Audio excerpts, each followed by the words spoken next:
Hello, everybody, and thank you so much for joining our stream today. My name is Anna Bakhvalova, and I'm a Chief Marketing Officer at Career Pathway Institute. And we are a nonprofit organization that helps international to move forward with their career that fits them best in the United States. And I wanted to say hi to my team behind the scene, Dima, Lena, Kate, and we are already 15 team members. We are growing so fast. And if you're interested in joining our community, please look at the links below the description. Or if you would like to join our team, so you're welcome. And we knowing how difficult and frustrating can be find a job in the United States, we decided to create a series of interviews with accomplished professionals who have already passed this journey and they can share with their experience. And today we have a very interesting guest with a very interesting topic, the secrets to career success. Boost your confidence now. And let me introduce our guest, Isabel. So she's a certified leadership and a career coach, and she supports driving professionals to find more fulfillment into their job and career. She coaches clients from all over the world in English, German, and French. And also, she worked at Coursera, leading the team in charge of sourcing the academic content, including full-fledged degrees. We all experience career declines and motivation dips at some point in our lives. And we today gonna talk about how to boost your self-confidence and how it can help to our career development. Hello, Isabel. Hi, how are you? Hello, Anna. Thank you so much for having me today. I'm really happy to be here and to get to know your audience. Yes, that's absolutely amazing. And Isabel, could you introduce a little bit more? Maybe I forgot something to say. And like, how did you become a career coach? It's very interesting after working at Coursera. Yeah, it's a long story. So actually, the first time we met with Anna and your team, we figured out we have kind of a similar story. I too came 10 years ago to the US, to California, the Silicon Valley, without a working permit or visa. So I was kind of forced to stay at home and to figure out how to rebound in my career. So Anna and I, we had a very fun preparation call where we were exchanging our experiences. And 10 years later, I've been through 2 jobs in Silicon Valley at very renowned institutions. I worked for Coursera, then I worked for INSEAD, which is the business school where I did my MBA many years ago. Wow. And now deciding to change again my career to focus on leadership and career coaching. And this change came because I realized with education, I wanted people to be able to have access to high quality content to develop their professional skills and be able to move to another country, move to another job if they feel that they can do better for themselves. I was able to do that mostly because of my MBA. So I wanted other people to benefit from this freedom. And Mhm. then I realized over time that many people have a lot of professional skills already. So it's not always about adding another skill and another one and learning and feeling like never enough. Sometimes it's about the mindset about change and how do you manage change periods that are not easy for nobody. They're never easy. Yeah. And that's where I think coaching complement the work I've done in education and helping people to transition to move forward sometimes when they feel a little bit stuck because of the situation and circumstances. Yeah, that's absolutely amazing. And today we choose a very interesting topic. So, confidence, self confidence. You know, we were hearing about this word so many times. But how would you define self confidence? What is it? How you can describe this? What is it? Self-confidence for me, is this feeling of saying, okay, I can do it. It will be a little bit hard. It won't be easy, but I know I can do it. And then I see that I'm doing it. So Mm. I'm not avoiding. I'm not finding excuses. I'm not blaming others. I'm just doing it. Mhm. And for me, when I came to the US, that was a time where I lost like 99% of my self-confidence, because I used to be an accomplished businesswoman in Europe. I had my MBA. I worked for one of the top consulting companies. I worked for a retail company in Germany where I was traveling all the time, opening new operation in Romania, in Turkey. I was dealing with very interesting people. I was recognized by my peers, and I was on a good trajectory. And then when I came here, probably the story of many of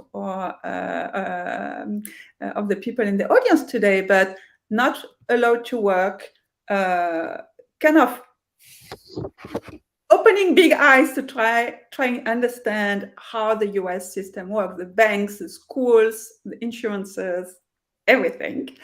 Um, and fighting a little bit with all that administrative nightmare and chaos, and having the impression, normally I am able to manage my life. I've moved from Switzerland to Slovakia to Germany to France, so I was used to change country. But coming to the US was just one level higher of complexity and uncertainty and new things that I had to swallow and to understand. So, and then in Silicon Valley specifically, you have high flyers everywhere. Everyone has a super career. Everyone is super smart. Everyone has a super story. So you're like, oh, well, I'm just trying to figure out why my oven doesn't have the same features as I had in Europe. So you are busy with things that are not very interesting for other people you start meeting. At the same time, you're like, okay, I can't work. I will focus on the children. But the children, it's about the school, and you figure out also that's also an unknown territory if you send your children to public school or if you send them to different institutions. So then you say, okay, I am still able to actually use my skills, even the easiest one, can I still do good slides on PowerPoint? At that time, it was still PowerPoint. Google Slide was nascent. And you feel like I have an accent. When I call DMV on the phone, the automatic system doesn't understand anything what I'm saying. Everyone opens big eyes. I don't have the right words. So you feel like, hey, everything is falling apart under my feet. So and then my husband, we came here because he was hired at LinkedIn at that point. So he was speaking about business and data and cool projects. And I was looking and I was like, well, today what did I do? I made some bread, and I I drove the kids around. So I had also no stories to explain to my husband in the evening. And normally we have a relationship where we were kind of peers in our business career. So I also lost that at the moment. So really not the best moment in my life. And added to that, the perspective of not being able to work for a pretty long time, because we arrived in September. We imagined that I would get a job till January, apply for an H-1B visa, and then start working. But the realities was that I didn't get a job in January in 3 months. What a surprise. And then I needed to wait for my green card. So it was a long time. What helped me to do the best out of this period is actually an idea that I'd had, that I wanted to slightly change my career. And since my kids were in the age of kindergarten, preschool, etc., and we had been in Germany and in France with them previously. I read a lot of things about educational systems, etc., and I became very passionate about that, and also linked to what I explained before. My own education allows me to do a lot of things. So I actually keep in mind this image of the American dream. And I was like, I'm here. I want to test if I can my own American dream. I don't know if we have many European in the room, but sometimes this American dream, we look at it with a little bit of cynicism, or what is this, with our European eyes. But I really wanted to try. I was like, that's a challenge. I want to see if it's true, and maybe it's not, but at least I want to check it. So I started thinking about it, but not having a clear idea where it will bring me, not having a clear idea where to start, etc. So for the first year, I was really, really lost and hopeless. And what helped me build again my self-confidence is really the bet I took on playing again the piano. And years later, I actually used to joke about it, that playing the piano was the best thing I could have done for my employability. So let me explain, because it sounds weird, doesn't it? So I learned the piano when I was, I don't know, maybe 10 years old or something. I did it for a year. I stopped. Classical story. But in the back of my mind, I always have this dream of playing that instrument. But, busy adult life, kids, work, so obviously it never happens. And here I was in Silicon Valley having a little bit of free time, not much because of the kids, but still having a few hours to kill in the day. And I decided at some point, okay, let's do something for myself and let's try to learn the piano. So I rented a piano, for a very old one, for $20 a month. And by chance, I actually met a piano teacher who speaks French. Because when I started, I realized, here in America, they don't use a do, re, mi, fa, sol, like in France. They use the ABC, something. And I was like, oh no, I don't want to learn that again. So I wanted someone to pick up where I had left when I was 10. So I started learning. And at the beginning, you're like you can do a few things, but it's really ugly. But week after week, I could really see my progress. And by observing this effect and the progress, I really could think about, if I'm able to learn the piano, I'm actually able to learn almost anything, because it's about practice, it's about the time I spent. And it's really kind of questioned this belief that I had: if you don't learn the piano as a child, you'll never be able to play. And here was I, an adult, able to learn the piano. Not that I can play on stage, but enough to have fun and to play a few songs with my family over Christmas, and for me to just enjoy it. So it was really funny to observe how building my skills and my self-confidence in this very specific activity actually had a positive impact on my self-confidence in the rest of my life.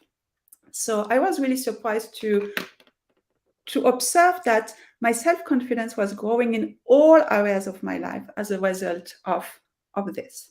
It was not just that I felt more confidence to play another, more difficult piece from Mozart or Beethoven. No, it was really kind of contaminating, for a lack of a better word, the rest of my life. And this really gave me the kick to start thinking, okay, if I can learn, then it's my responsibility to learn. Where can I start? I took a piano teacher, so it means I need help. It's not like I have to do it myself only. And then if it's take practice and time and energy, I also need to make sure I have within my day enough free space to invest in this. And that meant also, thinking about, do I need a cleaning lady? Do I need to expand the afternoon club for my children to have more time? So all those questions kind of came as a result of me playing the piano. Yeah, so it's absolutely great. So playing piano, it was kind of role model. You understand that if it works here, you can spread this strategy in others area of your life. That's absolutely amazing. So you start your building your career from the piano. That sounds amazing.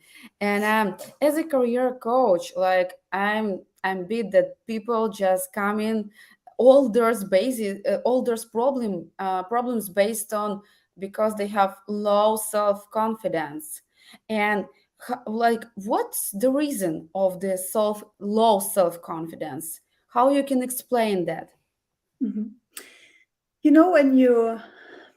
When you come to a brand new country, there's a lot of things that um, hit at your identity.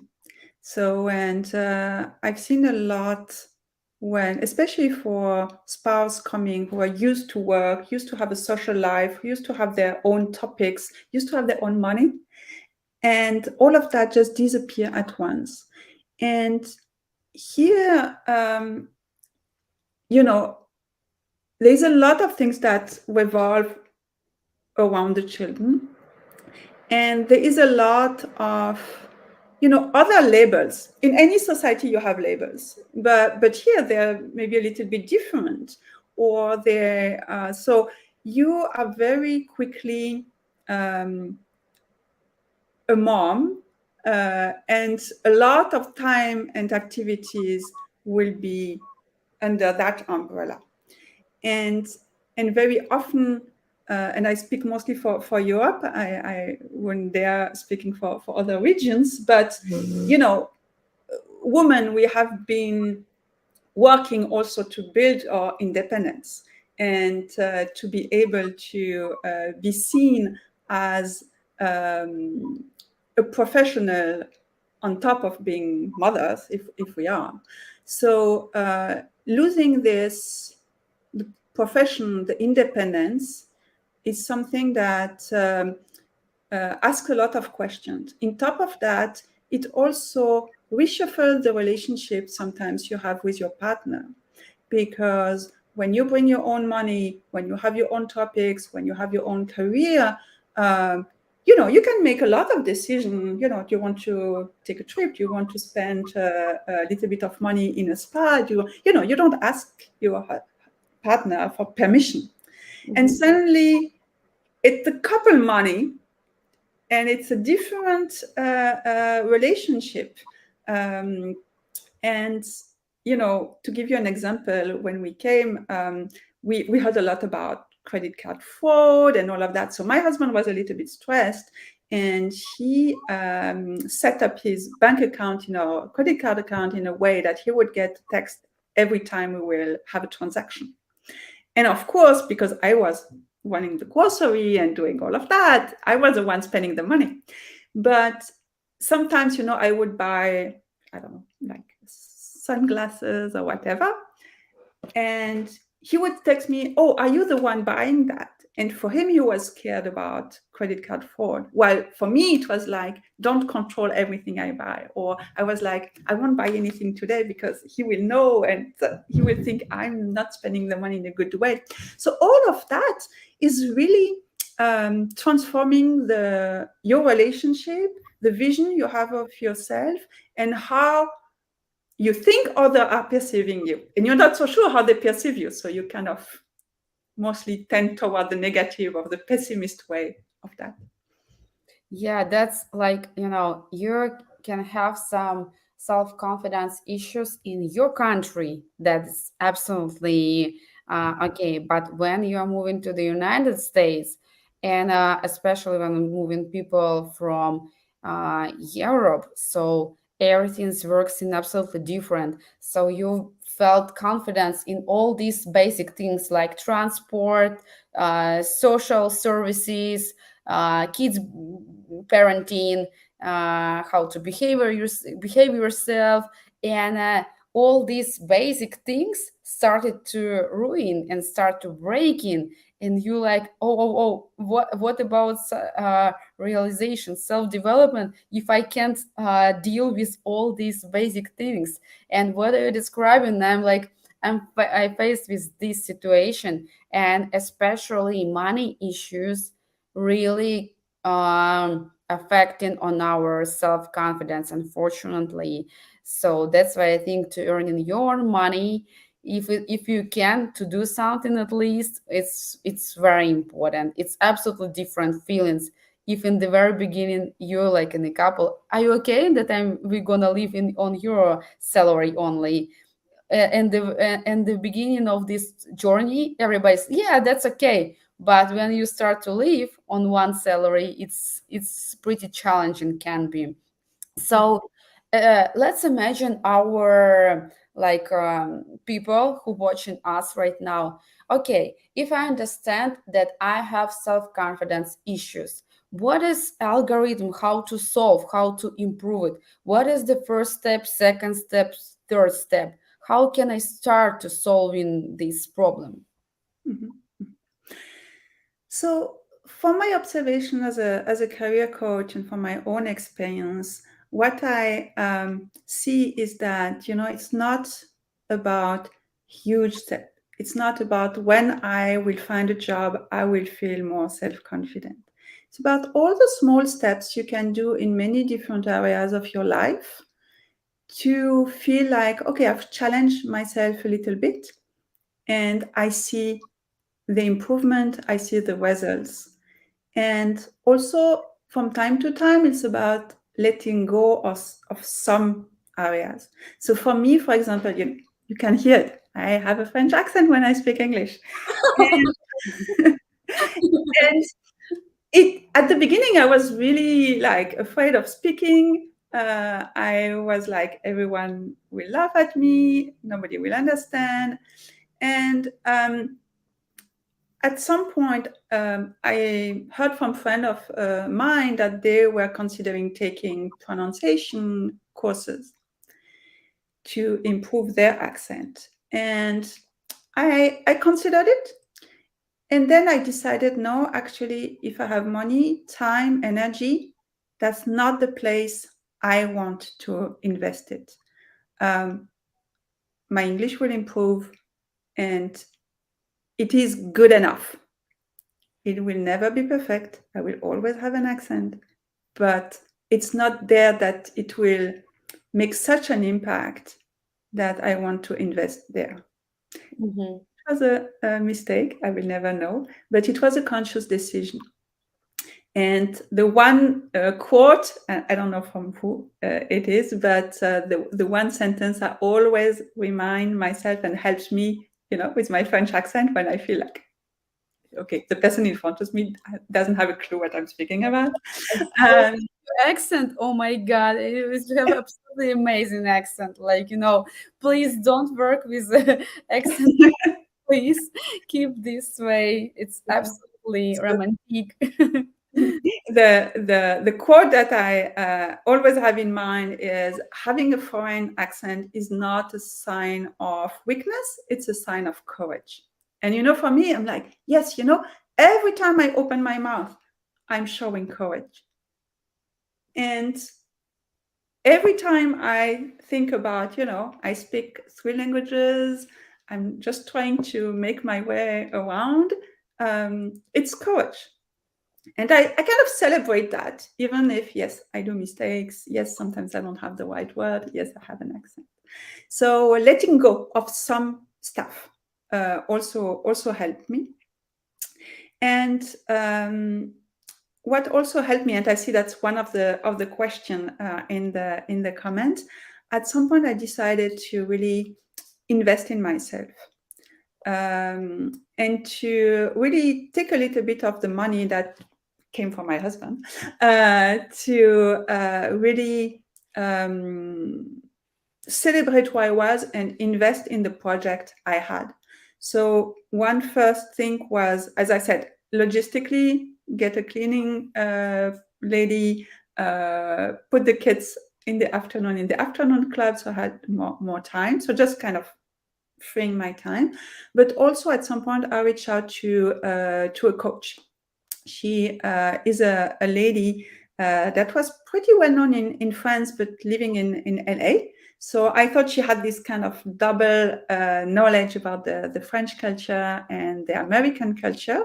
And we worked together on what would be my project and helping me crystallizing a little bit. Okay, yes, I want to work. Yes, I want to have project, but where to start? What is the idea? And how to do the first steps. Yeah. So, if we will repeat, so first step, you have to understand that you are not perfect in all areas, and let it go, like, and just be brave enough to and allow yourself to do mistakes. Yep. And a second way, so it's very important to find a good specialist in this industry that accomplished, who have experience working with people like you, who facing with this situation every day. So but what if people will decide to do something by themselves? We will hide these questions for a little bit.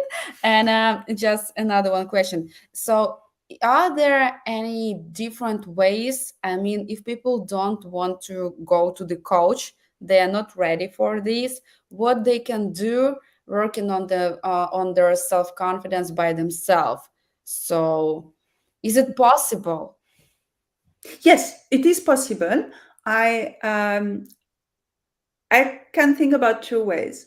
Either, if you select a hobby or an activity that you really like and where you can learn something, you can challenge yourself. One example from my experience, also when I came, I discovered a person here, I think in the North Bay, who wrote a book about zero trash. And I tried to convince my family to move to, a lot of trash to that system. So I was kind of leading my little project and trying to make a contribution for a topic that is really close to my heart, environmental sustainability. So, that helped as well. It was also, keeping my mind busy, etc. So do something like that, volunteer with organization, try to do something that is meaningful for you, and bring even a little stone to that building and meet people. So I also volunteered, for example, with an organization who was providing free consulting services to educational NGOs, etc. So that's one thing. Do something that is outside of the professional work area to build your confidence. And then the second thing, especially, not sure it would work a lot in Europe, but here in America, it does work. It's about start working on the topics you like professionally. So what I did after, or actually while I was working with my coach, is really develop a blog about education. So I figured out with her, okay, education is a space I want to play in. And I didn't have a clear vision about where I would end. I would never have thought at that time that I would end at course, or not end, but land at Coursera. But I thought, I need to start, and life will bring me somewhere, and I will learn, and I will have opportunities, and sometimes I will have, step backs, but that's fine. But not starting is the worst I can do. So I started just writing blogs, and it was actually amazing how when you have this kind of asset, many people are very open to speak with you. So with that, I was able to interview some people, to be in touch with other. It was interesting. I didn't have a clue how to monetize, or, all of those questions. If I had let them stop me from the beginning, I would have never done anything. So I was like, I'll figure it out later. I mean, yeah, I won't. And at the end, I didn't. And I took a job when I got my green card. But when I was going through my interviews at Coursera, actually the story of having a blog, showing the interest and the passion about the topic was a major reason why they hired me. So leveraging this, I feel like in the US, sometimes they're more impressed by the fact that you're excited and enthusiastic and passionate about something. In Europe, we like, do you have the skills? Yes or no? Have you done that? Yes or no? But here, if you haven't, but you're so excited, then they do sometimes give you the chance. So having that blog for, a little bit more than a year was the story that I needed to really get the job once I had my green card. So really start somewhere, and it doesn't have to be a blog. It can be working with an association. It can be pretty much anything. It's a project that you can show to other people. Yeah, that's absolutely great advice. And I just want to add this information that when I arrived to the United States, I was checking Facebook groups, just looking for interesting things that can hooks me and like what can be interesting. So, okay, this event, or these girls are gathering for this. Sometimes it can be very useful. We have a question from our audience. What helped you do not giving up during the time when you could not work? Here I'm describe situation when you can't work because of visa issues, maybe. So what helped you to do not giving up during the time when you couldn't work? And for me, that time was 2 years. I know that it's rather a short period compared to other, and still I found it long. So I can imagine that it is very long for many people. So I think what helped me is that, first of all, what does it mean to give up? And for me, what it meant was basically being a mother at home and mostly taking care of my children. That was not an option.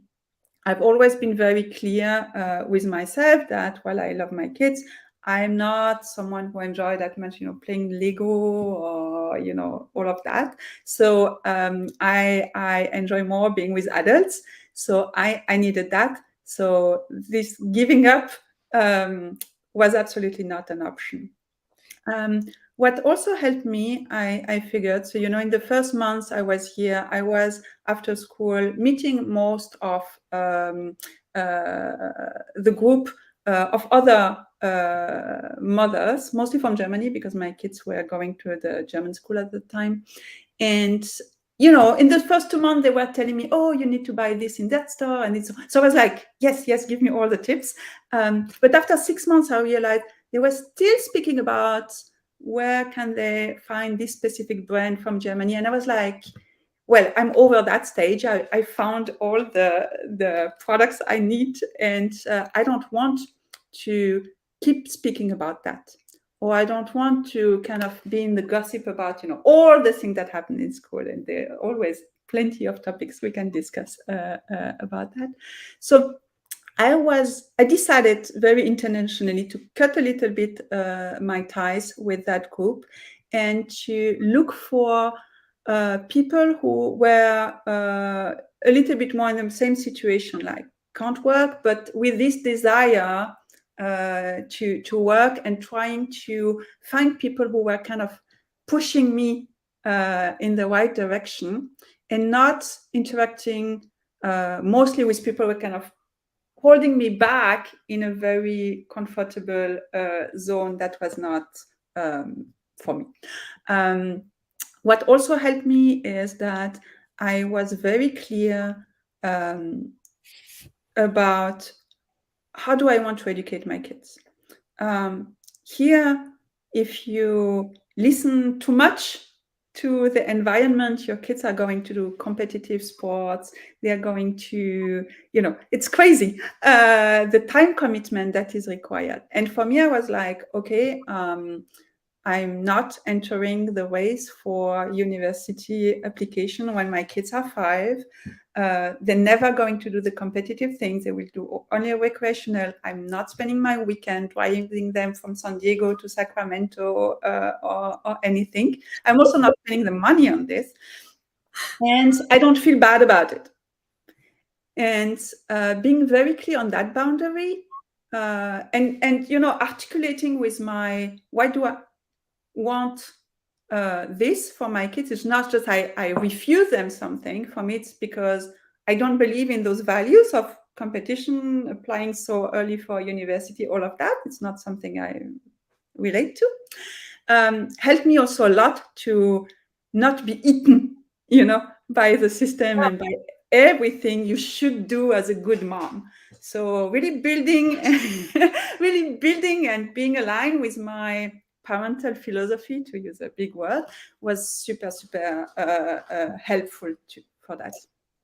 Yeah, that's absolutely amazing, especially like when you as a mother have a low self-confidence. And I saw many, many times these kind of moms.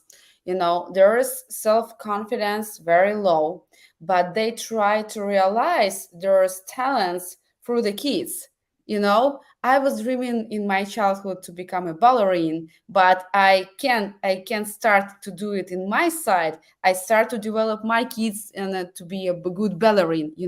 When you are translating your wishes to your like kids, and you teach your kids how to be competitive, but they actually repeating what we are talking to our kids, but they are repeating what we are actually doing. But what these kids are seeing, that their mom was at home, she is educated well, she won competitions, but she's when she grown up, she is adult who is caring not only about kids. So kids are repeating what we are actually doing, and we shouldn't to learn teach them how to be competitive. And that's absolutely amazing point. I'm so sorry, like you gave me answer on my personal question. And you mentioned that if you even can't work, you can find a side project. You can go volunteering. You have to like be represented, and you have to develop your leadership skills. And this is a very good point. Could you a little bit explain more about how leadership and self-confidence connected? What's the connection between leadership and self-confidence? That's a broad question. Thank you. Um, I think everyone has a definition of leadership, so it can manifest in many, many ways in your life. I think that if we speak about leadership in a context of being in a company, having a team, managing project, and trying to help companies to move forward. For that, I had an experience in Europe. I managed teams in very different situations, from Switzerland, Slovakia, Germany. In Germany, I was 26. I was the only woman, only French, and I was managing people who hadn't worked since the end of communism in Germany. So they didn't take me as seriously at all. uh, so I had my experiences, and I learned. So for that, once I was in a company, I was pretty self-confident, maybe too much, actually, because what I didn't expect is actually the millennial aspect. When you join startups here, very often the employee, they're pretty young. So I was one of the oldest, even if I didn't consider myself very old at that time. And I had all these millennial things. And that was a new concept for me in Europe. I don't know, we didn't speak about that, or maybe it started a little bit later than here. So, and then I realized that they have, differences in how they want to be treated from their manager, etc. And I had to adapt. I had to really ask myself a lot of questions, and also decide how do I want to show up as a leader in the companies. So I would say that I came with a pretty high confidence on that skills, because I had it before. I didn't find that I lost it. I was more afraid about losing my capacity to create documents or things, or to communicate well. But leadership, I wasn't super afraid, and still I had to unlearn and relearn a lot. Yeah, that's really great. We have another one question from our audience. So, what do you think about fake it until you make it? You know, this also very American thing, and like you can hear everywhere from each bushes, like everybody's crying, fake it until you make it. So, from your point of view, is it true? And on how much it's true? You know, I think I would be careful with this, because it's important to not fake it until you believe in it. So Mm. it is true that you need a story. You need to tell your journey in a way that is appealing and that is comprehensible for people, so that people can quickly kind of somehow put you in a box and say, okay, I understand who you are. Okay, I get you. But also a story that is a little bit inspiring, so that people are interested.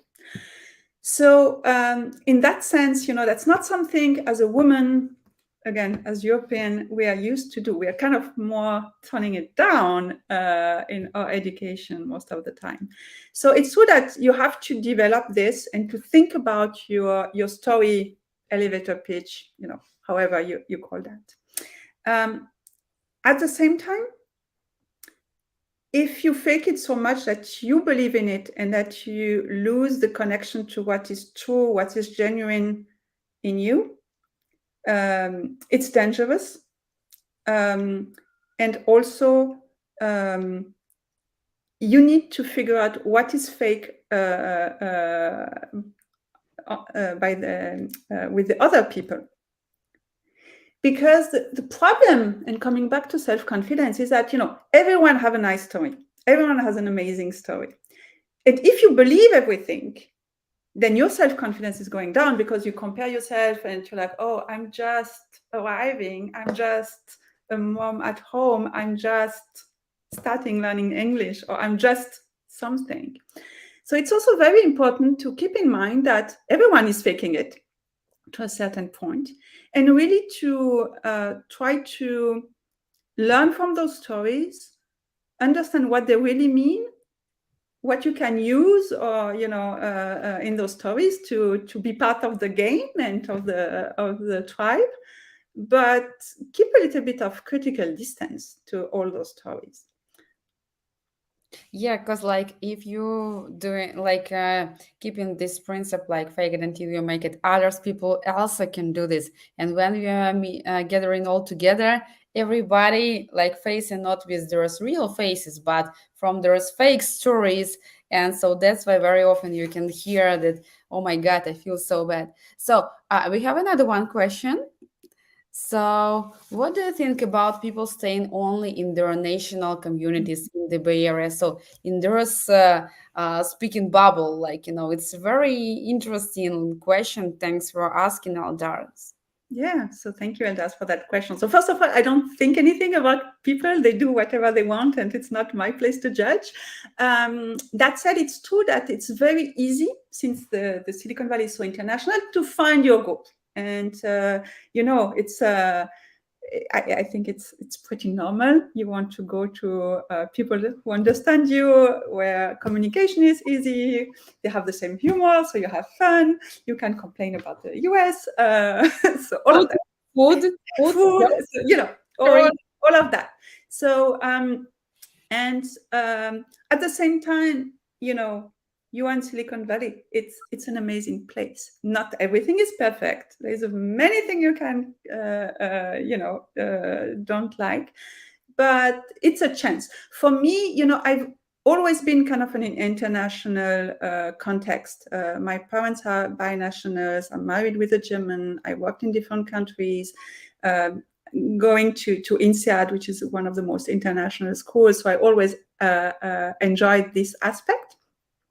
And also because I'm half Swiss, when you Kate will laugh in the background because she observed one of the exchange yesterday. In Switzerland we have 4 languages. So when you meet Swiss people abroad, there's a high likelihood that they don't speak your language and they actually have a very different culture. So we don't relate to other Swiss people that much because they likely speak something else. So I'm less attached to my own tribe. So while to come back to your question, while I think that's useful, that's normal, and maybe there is a good refugium from time to time to go there. Going out and really understanding what is Silicon Valley about, developing your curiosity, and also learning the codes.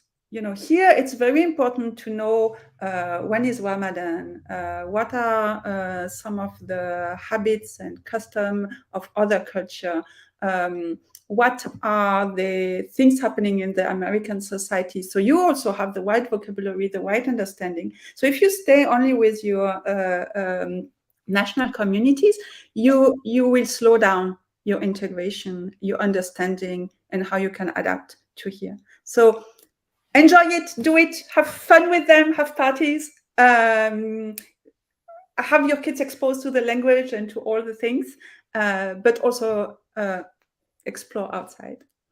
Yeah, that's absolutely perfect.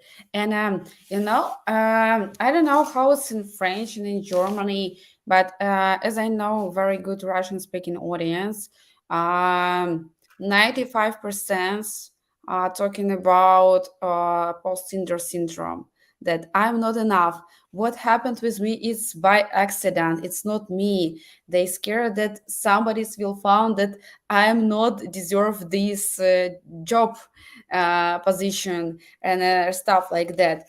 So how to work, and this post-syndrome syndrome influence on our self-confidence, because you're hearing all the time this self-talk inside your brain, and how to stop, how to recognize, and how to work with this post-syndrome syndrome, how these inside conversations inside your mind. Because like if you have one style of your conversation, and as a result you are doing something or not, you are taking actions or not, and this is what this inside conversation is the reason of our result. So how to work on your post-syndrome syndrome? What's your advices? Yeah.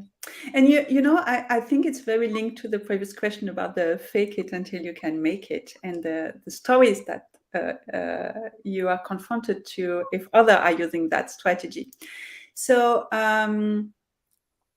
I think for me, what helped me, and it helped me here, but also when I was doing my MBA, because you come to, a business school and everyone has an amazing story because they spent months on writing the essay to have this amazing, perfect story. And you are thinking, oh, they made a mistake. They took me, but I'm the only one stupid here, and they will figure out and they will kick me out. They will figure out, yeah. And then you hear that actually everyone is thinking exactly the same.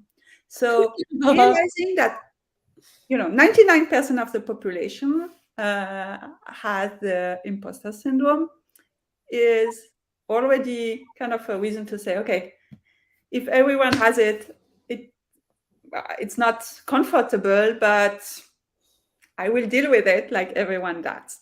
So relativize a little bit the idea that you're the only one with an imposter syndrome. I can assure you everyone has it.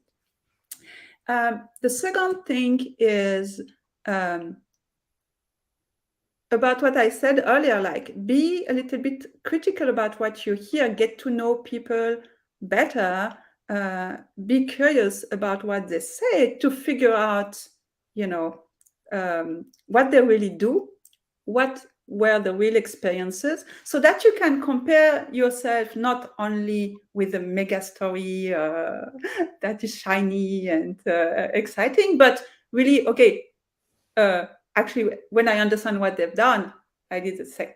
So don't let the stories and the other faking it until they make it blind you and push you down, and really ask questions, be curious, be critical in how you receive those stories.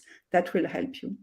Yeah, and that's absolutely amazing. And we have last question, very great question. So, in Silicon Valley, as you mentioned, like you think that you are accomplished professional, yeah, and you think that you are a very successful person. But when you arrive in Silicon Valley, all others people's story can make you, oh my God, everybody's better than me. And this is a really, I know many people who facing with this, like, I was thinking that I'm the smartest person in my city, and like when you're facing people who create a flying car, you think, oh my God, maybe I'm not such a smart person. And this is a really great question. How do not compare yourself with all those brilliant, super talented, extraordinary people living in the Bay Area?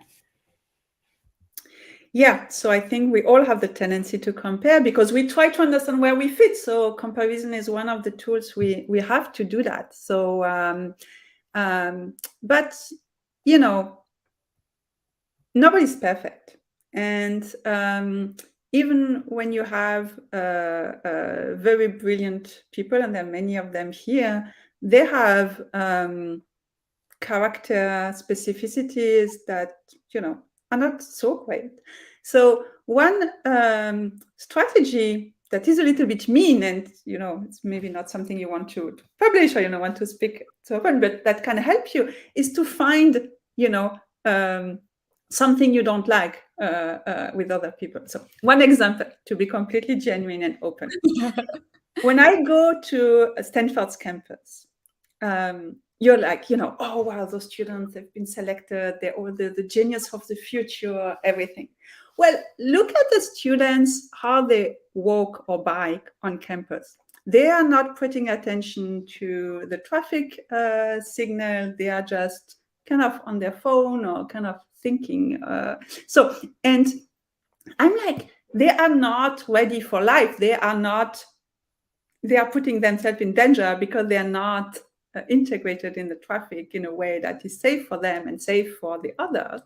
So, I'm like, they are brain on legs, but are they full human beings, kind of ready and street smart? So, I'm venting a little bit with myself because I'm with my car and trying not to kill any of them, and frustrated because they're not paying attention. And sometimes it helps me just saying, okay, yeah, maybe they're super smart and maybe they're smarter than I am. But there are other things that I can do better. I know how to survive in a traffic situation. Yeah. So, sometimes it's not about criticizing or putting people down, etc. But it's kind of, playing a little bit with it. Don't take yourself too seriously or, make it the final truth about other people. But observe and pick also the full picture of the people to break a little bit that image of perfection that is definitely not true. Yeah, and as Silicon Valley shows us that sometimes not not the smartest one, not the strongest one, not the I don't know, like hard skilled one. People achieving results who who have talents like 10 talents, and a combo of all these talents bring them to success. And sometimes maybe did you face some very deep IT? They're very good at math and physics, but they just work at the same position for many, many years. But another one who was brave enough, he opened his own startup and hired this smartest one guy. So it's like sometimes you have to have very huge set of skills, and when you and we are tending to compare like just who knows physics formulas better, and we forgetting about others our strong side. That's a really great point. And Isabel, and the end of like our live stream, yeah, we have to wrap up. And it like I can talk with you hours and hours because it sounds so like familiar for me, resonating for me. And what's your huge advice you wanna everybody's to hear about self-confidence? Like so yeah, we have this feedback. Thank you so much, Isabel, for sharing your story and wisdom. I absolutely love your accent, sincerity, and the European perspective. Thank you, Anna, for hosting this amazing webinar. Thanks for coming and joining, but do not leave. Isabel gonna share with us a last one advice, like what you wanted to say to everybody. So what is your main idea you want to share with people? Yeah. And rebounding on what you said about, comparison and skills and other people being smart, keep in mind that you don't know if those people are happy. You don't know if their apparent success is the success that they were looking for. So, you know, define what success means for you, what makes it really important, and go after that. But, you know, looking at the other will only make you forget that they had luck, that they had network, that people helped them. They were not just because they are um, super smart, they were able to make it everything themselves. So work on your purpose, start doing some small steps, build on your communities, and find a way to speak and to exchange with people, being it coaches, friends, anybody, but help you to think about it, to get feedback, to test your ideas and your beliefs, and don't isolate yourself, being it in your national communities or all together, because it's only by getting out there that you can adapt to the environment here.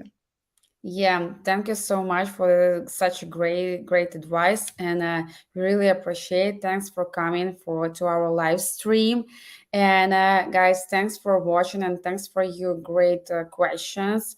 And if you have any idea about like what topics are you interested in, and please don't hesitate, ask and write down please your ideas below the video. And if you are watching in records, so and recording, so thanks for your time.